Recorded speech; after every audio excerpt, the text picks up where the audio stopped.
Kami di sini dari kelompok 4 yang akan memaparkan sedikit materi kami dengan tema perbankan. Kenalin, aku Siti Nurhaliza. Saya Ardi Pratama. Nama saya Wika Stifas. Perkenalkan saya Wali Kurniasi. Saya Nurul Azizah. Saya Octavia Amanda. Nah, langsung saja di sini kami akan membahas apa sih perbankan itu. Assalamualaikum warahmatullahi wabarakatuh. Hai everyone. Kami di sini dari kelompok 4 yang akan memaparkan sedikit materi kami dengan tema perbankan. Kenalin, aku Siti Nurhaliza. Nah, langsung saja di sini kami akan membahas apa sih perbankan itu. Perbankan atau biasa yang kita kenal sebagai bank itu ialah suatu badan usaha yang tujuan utamanya itu menerima simpanan dan mengalokasikannya kembali untuk memperoleh keuntungan serta menyediakan berbagai macam jasa-jasa mereka. Sejarah dikenalnya perbankan itu ialah dimulai dari jasa pertukaran uang, di mana dulunya para pedagang di berbagai kerajaan saling menukar uang antar mata uang yang satu dengan yang lainnya. Dan kemudian kegiatan ini dinamakan dengan perdagangan valuta asing. Dalam perkembangan selanjutnya, kegiatan perbankan bertambah lagi menjadi tempat penitipan uang atau dikenal sebagai kegiatan simpanan. Kemudian kegiatan perbankan berkembang menjadi tempat peminjaman uang, di mana uang yang mulanya disimpan masyarakat, kemudian pihak bank meminjamkannya kepada masyarakat yang lebih membutuhkan. Kemudian penggolongan jenis bank itu ada 5. Yang pertama itu berdasarkan jenisnya, yang kedua itu berdasarkan kepemilikannya, dan yang ketiga berdasarkan bentuk hukum, dan yang keempat berdasarkan kegiatan usahanya, dan yang kelima berdasarkan pembayaran imbalan. Nah, kemudian ada pula resiko yang harus dihadapi oleh perbankan, seperti risiko kredit, risiko ekonomi, kemudian risiko operasional, dan risiko-risiko lainnya. Assalamualaikum warahmatullahi wabarakatuh. Perkenalkan nama saya Wika Stifas. Saya sebagai presentator keempat. Jadi di sini saya akan membahas lembaga keuangan. Apa sih itu lembaga keuangan? Lembaga keuangan itu adalah semua badan yang kegiatannya di bidang keuangan, melakukan penghimpunan dan penyaluran dana kepada masyarakat, terutama guna untuk membiayai investasi perusahaan. Dan lembaga keuangan ini terbagi dua. Yang pertama ada lembaga keuangan bank dan lembaga keuangan bank. Yang pertama, lembaga keuangan bank. Apa sih itu lembaga keuangan bank? Lembaga keuangan bank itu adalah badan usaha yang menghimpun dana dalam bentuk badan usaha menghimpun dana dari masyarakat dalam bentuk simpanan atau tabungan dan menyalurkannya kembali kepada masyarakat dalam bentuk kredit atau bentuk-bentuk lainnya dalam rangka meningkatkan taraf hidup rakyat. Dan lembaga keuangan bank ini mempunyai jenis dan fungsi jenis dan macam-macamnya. Yang saya dapat dari artikel dan jurnal itu ada 3. Yang pertama dilihat dari segi fungsinya, yang kedua dilihat dari segi kepemilikannya, yang ketiga itu dilihat dari segi penciptaan uang dan kira. Yang pertama itu dilihat dari segi fungsinya itu seperti bank umum, bank sentral, bank tabungan, bank pembangunan, dan bank desa. Yang kedua dilihat dari segi kepemilikannya itu adalah bank-bank milik negara, bank milik pemerintah daerah, dan bank milik swasta dan lain-lainnya. Yang ketiga dilihat dari segi uang, penciptaan uang dan kira. Nah, di sini yang kedua ada lembaga keuangan non-bank. Apa sih itu lembaga keuangan non-bank? Lembaga keuangan non-bank itu adalah semua badan melakukan kegiatannya di bidang keuangan maupun secara langsung ataupun tidak langsung menghimpun dana masyarakat dengan jalan mengeluarkan kertas berharga dan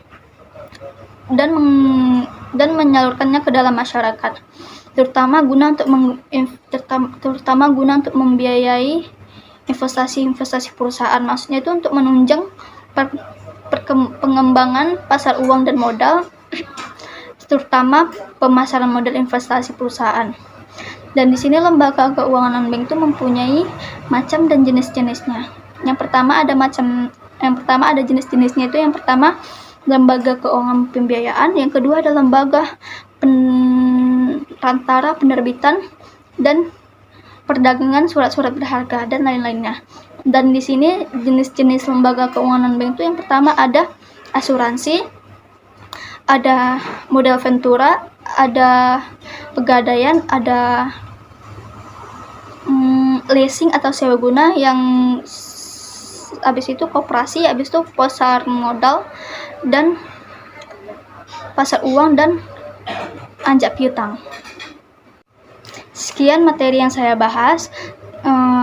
Kalau ada salah kata atau apapun, mohon maaf, dan materi selanjutnya akan dibahas oleh presentator selanjutnya.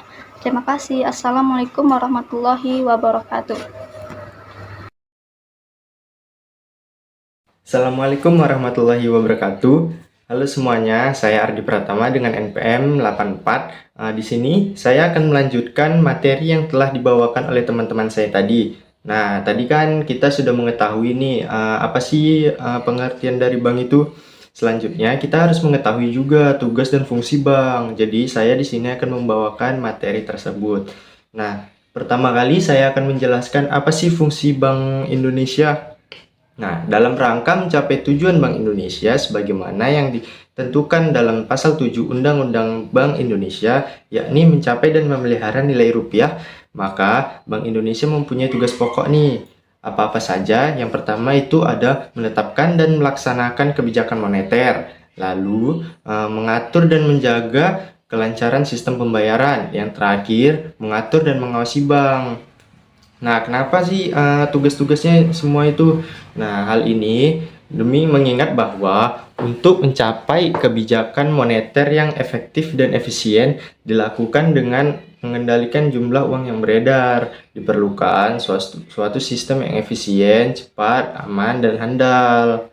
Nah, jadi semua itu sudah difikirkan matang-matang oleh Bank Indonesia.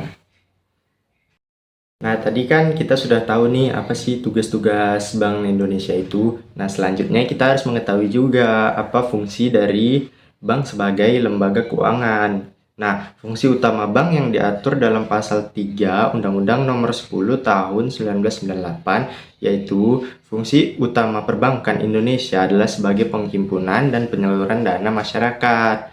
Nah, jika ditinjau dari kegiatan-kegiatannya, bank memiliki fungsi yang pertama itu sebagai penampung dana masyarakat. Nah, ketika sudah ditampung, mereka punya fungsi kedua, yaitu sebagai penyalur uang ke masyarakat. Nah, fungsi terakhir dari bank itu, bank sebagai lembaga yang memberikan fasilitas dan jasa. Sebagai perantara, misalnya sebagai perantara di dalam transaksi jual beli efek, melakukan pengiriman uang wesel, menyediakan tempat penyimpanan barang-barang berharga, melakukan emisi saham dan obligasi, dan lain sebagainya. Perkenalkan, saya Wahyu Kurnianingsih, NPM 113. Di sini saya akan menjelaskan materi yang telah saya buat. Pertama, ada jasa-jasa perbankan. Nah, tujuan dari pemberian jasa-jasa perbankan ini adalah untuk mendukung dan memperlancar kegiatan penghimpunan dana dan penyaluran dana. Jadi semakin lengkap jasa-jasa yang diberikan, maka semakin baik. Dalam arti jika nasabah ini melakukan suatu transaksi di suatu bank, namun jika jasa bank yang diberikan kurang lengkap, maka nasabah terpaksa akan mencari bank lain yang menyediakan jasa yang mereka butuhkan. Kemudian yang paling penting, jasa-jasa bank ini sangat berperan besar dalam memperlancar transaksi simpanan dan pinjaman yang ada di perbankan. Adapun keuntungan yang diperoleh dari jasa-jasa bank ini antara lain 1 biaya administrasi, 2 biaya kirim, 3 biaya tagih, 4 biaya komisi, 5 biaya iuran, 6 biaya sewa, dan 7 biaya lainnya. Selanjutnya ada jenis jasa-jasa bank. 1. Transfer. Transfer merupakan jasa pelayanan yang diselenggarakan bank dalam hal pengiriman sejumlah uang yang dialamatkan nasabah, baik dalam bentuk rupiah ataupun mata uang yang asing yang ditujukan pada pihak lainnya. 2. Clearing. Clearing adalah tata cara perhitungan piutang antar bank dengan cara saling menyerahkan warkat-warkat yang diclearingkan di lembaga clearing. 3. Ada inkaso. Inkaso merupakan perhitungan utang piutang antar bank di suatu kota dengan kota lainnya.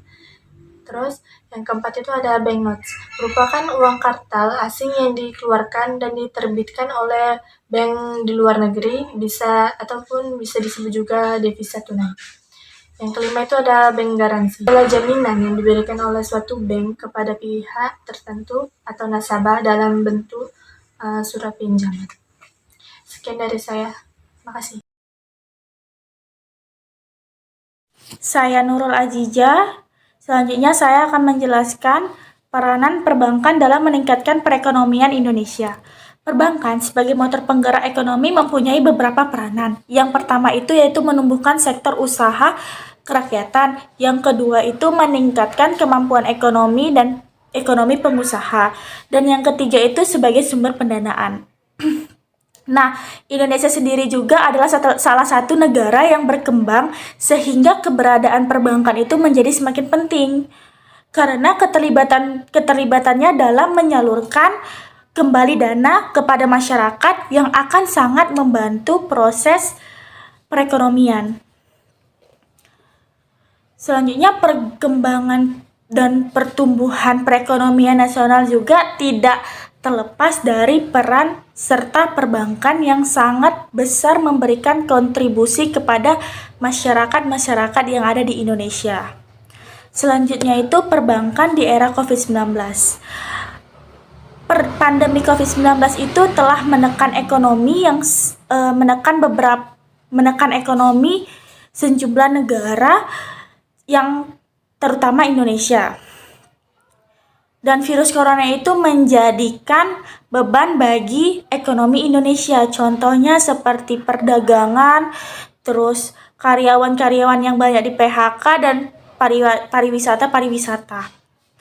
Nah, dalam pencegahannya agar tidak terjadinya resesi ekonomi, maka dilakukanlah relaksasi di sektor perbankan.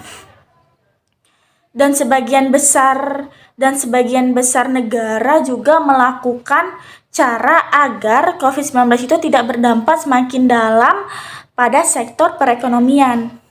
Namun, dampak virus corona mulai terasa bagi perekonomian di dalam negeri. Salah satu contohnya itu ialah semakin melemahnya nilai tukar rupiah. Dikeluarkanlah POJK untuk membantu para debitur yang terkena virus corona akibat kinerja yang menurun dan untuk menjaga adanya peningkatan resiko kredit yang dapat mengganggu kinerja perbankan dan stabilitas sistem keuangan itu sendiri. Terima kasih. Prinsip perbankan itu ada 4 guys. Yang pertama, prinsip perbankan itu ada 4 guys. Yang pertama itu prinsip kepercayaan. Prinsip kepercayaan adalah suatu asas yang melandasi hubungan antara bank dan nasabah bank. Yang kedua itu ada prinsip kehati-hatian. Prinsip kehati-hatian adalah suatu prinsip yang menegaskan bahwa bank dalam menjalankan kegiatan usaha baik dalam penghimpunan terutama dalam penyaluran dana kepada masyarakat harus sangat berhati-hati. Tujuannya agar bank selalu dalam keadaan sehat menjalankan usahanya dengan baik dan mematuhi ketentuan-ketentuan dan norma-norma hukum yang berlaku di dunia perbankan. Yang ketiga itu ada prinsip kerahasiaan. Yang ketiga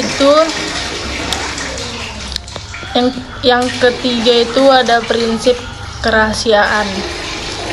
Prinsip kerahasiaan bank diatur dalam pasal 40 sampai dengan pasal 47A Undang-Undang Nomor 10 Tahun 1998. Menurut pasal 40, bank wajib merahasiakan keterangan mengenai nasabah, penyimpan dan simpanannya. Nah, dan yang keempat itu prinsip mengenal nasabah. Prinsip mengenal nasabah itu adalah prinsip yang diterapkan oleh bank untuk mengenal dan mengetahui identitas nasabah, memantau kegiatan transaksi nasabah, termasuk melaporkan setiap transaksi yang mencurigakan. Itu dia 4 prinsip dari akuntansi perbankan. Nah, teman-teman semua, mungkin itu saja yang bisa kami sampaikan. Lebih dan kurang kami mohon maaf. Kami dari kelompok 4 pamit undur diri. Assalamualaikum warahmatullahi wabarakatuh. Bye bye. Find a real